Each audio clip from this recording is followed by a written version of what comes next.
അപ്പോൾ ഇന്ന് ലീഡേഴ്സ് മോർണിംഗിൽ നമുക്കിപ്പം ചേരുന്നത് MK രാഘവൻ MP ആണ്. അദ്ദേഹം സമര പ്രതിഷേധ വേദിയിൽ നിന്നാണ്. നമുക്കറിയാം കോഴിക്കോടിൻ്റെ ഇപ്പോൾ ഈ കോഴിക്കോട് NIT ഷൈജ ആണ്ടവനെ ഡീനായി നിയമിച്ച ആ സംഭവത്തിലുള്ള പ്രതിഷേധം അത് ഇനിയും കെട്ടടങ്ങിയിട്ടില്ല. അപ്പോൾ കൂടുതൽ പ്രതിഷേധം വ്യാപിപ്പിക്കാൻ തന്നെയാണ് കോൺഗ്രസിൻ്റെ അടക്കമുള്ള തീരുമാനം. ആ സമരപ്പന്തലിൽ നിന്നാണ് MK രാഘവൻ MP നമുക്കൊപ്പം തത്സമയം ഇപ്പോൾ ഹലോ മലയാളത്തിൽ എത്തിച്ചേരുന്നത്.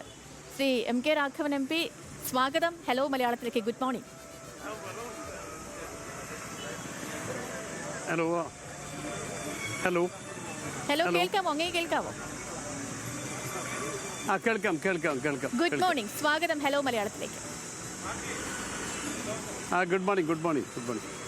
ശ്രീ MK രാഘവൻ MP, നമുക്കറിയാം ഈ ഗോഡ്സയെ പ്രകീർത്തിച്ച ഷൈജ ആണ്ടവൻ അവർക്കെതിരെ കലാപാഹ്വാനത്തിനടക്കം കേസെടുത്തു. പിന്നീടാണ് പ്ലാനിംഗ് ആൻഡ് ഡെവലപ്പിംഗ് ഡീനാക്കി ഉയർത്തുന്നത്. അതും വകുപ്പ് മേധാവി പോലും ആയിട്ടില്ലാത്ത ഷൈജ ആണ്ടവനെ സീനിയോറിറ്റി അടക്കം മറികടന്നായിരുന്നു നിയമനം എന്നതടക്കമുള്ള ആരോപണങ്ങളൊക്കെ ഉയർന്നു വരുന്നു. ഇതിനെതിരെ വിദ്യാർത്ഥി സംഘടനകൾ രാഷ്ട്രീയ ഭേദമന്യേ ഈ പ്രതിഷേധവുമായി രംഗത്ത് വന്നു, ABVP അടക്കം. ഇപ്പോഴും പക്ഷേ ഇതിലൊരു നടപടിയിലേക്ക് പോയിട്ടില്ല. ഇപ്പോഴും അവർ ആ സ്ഥാനത്ത് തുടരുകയാണ്. കോൺഗ്രസ് സമരം ശക്തമാക്കാൻ തന്നെയാണോ നീക്കം? പ്രതിഷേധം ശക്തമാക്കാൻ തന്നെയാണോ തീരുമാനം? ഇതൊരു ഗുരുതരമായ വിഷയമാണ്. കാരണം NIT പോലുള്ള ഒരു ഓട്ടോണമസ് ബോഡിയിൽ ഒരു ഫാക്കൽറ്റി മെമ്പർ ഗാന്ധിജിയുടെ ഘാതകനെ പരസ്യമായി പ്രശംസിക്ക വഴി അതിൻ്റെ മെസ്സേജ് ആലോചിക്കേണ്ടതാണ്. നമ്മുടെ കുട്ടികൾക്കും നാടിനും പോകുന്ന മെസ്സേജ് എന്തുമാത്രം അപകടകരമാണെന്ന് നമ്മൾ ആലോചിക്കണം. അതും ഒരു അധ്യാപിക സ്വാതന്ത്ര്യ സമരത്തിന് നേതൃത്വം നൽകി ഒടുവിൽ സ്വജീവൻ ബലിയർപ്പിക്കപ്പെട്ട രാഷ്ട്രപിതാവ് ഗാന്ധിജിക്കെതിരായിട്ട് പറയുന്നെന്ന് പറഞ്ഞാൽ ഗാന്ധിജി അല്ല മഹാൻ, ഗോഡ്സെയാണ് മഹാനെന്ന് പറഞ്ഞാൽ അത്തരം ഒരു അധ്യാപകയെ ഇവിടെ നിലനിർത്തുന്നത് മാത്രമല്ല അവർക്ക് ഡബിൾ പ്രൊമോഷൻ കൊടുത്ത് ഡീനായി നിയമിച്ചു എന്ന് പറഞ്ഞാൽ ഇന്ത്യ ഭരിക്കുന്ന ഭരണകൂടവും അതല്ലെങ്കിൽ NIT എന്ന് പറഞ്ഞ സ്ഥാപനവും ജനങ്ങൾക്ക് നൽകുന്ന സന്ദേശം എന്താണെന്ന് ഗൗരവമായി ആലോചിക്കണം. വളർന്നു വരുന്ന തലമുറക്ക് കൊടുക്കുന്ന മെസ്സേജ് എന്താണെന്ന് ആലോചിക്കണം. ഇത് അപകടകരമായ മെസ്സേജാണ്. ഇന്ത്യ എങ്ങോട്ട് പോകുന്നു എന്നതിനെക്കുറിച്ച് നമ്മൾ ആലോചിക്കണം. രാഷ്ട്രപിതാവിനെ അവമാനിക്കുന്ന പരസ്യമായി, രാഷ്ട്രപിതാവിൻ്റെ ഘാതകനെ പരസ്യമായി പ്രശംസിക്കുന്നു, മഹത്വവൽക്കരിക്കുന്നു. ഇത് ഞാൻ 2 തവണ ലോക്സഭയിൽ ഈ വിഷയം റേസ് ചെയ്തതാണ്. ഒന്ന് 0 ഓവറിലും അതുപോലെ തന്നെ ഒരു ചർച്ചയിൽ ഞാൻ ഉന്നയിക്കപ്പെട്ട വിഷയമാണ്. പക്ഷെ ഒരു നടപടിയും ഉണ്ടായില്ല. ഞാൻ രേഖാമൂലം കേന്ദ്ര വിദ്യാഭ്യാസ മന്ത്രിക്ക് ഞാൻ കത്ത് നൽകിയതാണ്, ഞാൻ പരാതി നൽകിയതാണ്. പക്ഷെ ഒരു നടപടിയും സ്വീകരിക്കാൻ ബന്ധപ്പെട്ടവർ തയ്യാറാകുന്നില്ല. അതിൻ്റെ അർത്ഥം മനസ്സിലാക്കേണ്ടത് ഇത് proud of Godse four saving India എന്ന് സോഷ്യൽ മീഡിയയിൽ കുറിപ്പെഴുതിയ ഇവർക്കുള്ള അംഗീകാരമായിട്ടാണ് കേന്ദ്ര ഗവൺമെന്റ് ഡീനായി നിയമിച്ചത്. ശ്രീ MK രാഘവൻ, ഈ വൈ ഐ കിൽ ഗാന്ധി എന്ന പുസ്തകം താൻ വായിച്ചു. അതിലെ പരാമർശങ്ങൾ തന്നെ ചിന്തിപ്പിക്കുന്നതാണ്. ഗോഡ്സെ പറഞ്ഞപ്പോഴാണ് പല കാര്യങ്ങളും നമ്മൾ അറിഞ്ഞത്. ഇങ്ങനെയായിരുന്നു ഈ ഷൈജ ആണ്ടവൻ പറയുന്നത്. നോക്കൂ ശ്രീ MK രാഘവൻ, ഒരു അധ്യാപികയുടെ വാക്കുകളാണ്. അങ്ങീ പറഞ്ഞതുപോലെ തന്നെ ഇങ്ങനെയുള്ള അധ്യാപകർ നമ്മുടെ വിദ്യാർത്ഥികൾക്ക് നൽകുന്ന ദിശാബോധവും ചരിത്രബോധവും എന്തൊക്കെ ആയിരിക്കും എന്നുള്ളൊരു കാര്യം ഊഹിക്കാവുന്നതേ ഉള്ളൂ നമുക്ക്. ഈ ഉന്നത വിദ്യാഭ്യാസ സ്ഥാപനങ്ങളെ കാവ്യവൽക്കരിക്കാനുള്ള ഈ നീക്കത്തെ ഒരു പ്രതിഷേധം കൊണ്ട് മാത്രം നമുക്ക് ചേർക്കാൻ സാധിക്കുമോ? അല്ല, ഇത് പ്രതീകാത്മകമായി നടത്തുന്ന സമരമാണ്. ഈ സമരം ഒരു തുടക്കം മാത്രമാണ്. തുടർച്ചയെക്കുറിച്ച് ആലോചിച്ചെടുക്കാണ്. ഇത് ഇവിടെ കൊണ്ട് അവസാനിക്കാവുന്ന ഒന്നല്ല.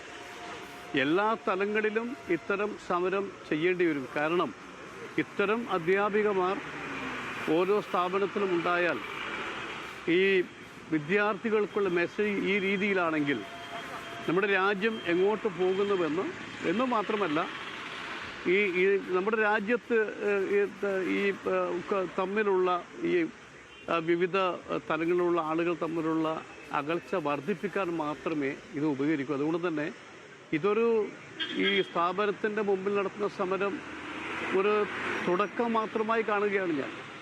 തുടർച്ചയെക്കുറിച്ച് വളരെ ഗൗരവമായി എല്ലാവരും ആലോചിക്കേണ്ട വിഷയമാണ്. ഈ ജനാധിപത്യം മതേതരത്വത്തിൽ വിശ്വസിക്കുന്ന എല്ലാ സംഘടനകളും ഇത്തരം ഒരു ആശയത്തെ എങ്ങനെ നേരിടണമെന്ന് തീരുമാനിക്കണം എന്നുള്ളതാണ് എനിക്ക് സൂചിപ്പിക്കാനുള്ളത്. തീർച്ചയായും ശ്രീ എം കെ രാഘവൻ, അവിടെ പ്രതിഷേധം ശക്തമാക്കുക, ഈ വിഷയത്തിലൊക്കെ ഒരു തീരുമാനത്തിലേക്ക് നമ്മൾ എത്തേണ്ടതാണ്. അങ്ങ് ആ പ്രതിഷേധ വേദിയിലാണെന്നറിയാം. എങ്കിലും നമ്മുടെ ഹലോ മലയാളത്തിൻ്റെ ഈ ഒരു സെഗ്മെന്റിൽ മറ്റ് ചോദ്യങ്ങൾ കൂടി വരേണ്ടതുണ്ട്. അതുകൊണ്ട് മാത്രം ചോദിക്കുകയാണ്, ഈ കഴിഞ്ഞ ഒരു വർഷത്തിനിടയിൽ പരിഗണിക്കപ്പെട്ട പ്രധാനപ്പെട്ട ബില്ലുകളിൽ ഒന്നാണ് ഈ വഖഫ് ബില്ല്. അതുമായി ബന്ധപ്പെട്ടുള്ള ചർച്ചകളൊക്കെ ഇപ്പോൾ നടക്കുന്നുണ്ട്. വയനാടിൻ്റെ MP-യുടെ അസാന്നിധ്യം അത് വേണമായിരുന്നോ? ഈ രാഹുൽ ഗാന്ധി ആവട്ടെ അതിൽ വലുതായി സംസാരിച്ചതുമില്ല. അപ്പോൾ അതുമായി ബന്ധപ്പെട്ടുള്ള ചർച്ചകൾ നടക്കുകയാണ്. കോൺഗ്രസിന്റെ ഭാഗത്ത് നിന്ന് ഔദ്യോഗിക പ്രതികരണങ്ങളൊന്നും ലഭിച്ചിട്ടില്ല. ഈ വിഷയത്തിൽ അങ്ങയുടെ പ്രതികരണം എന്താണ്?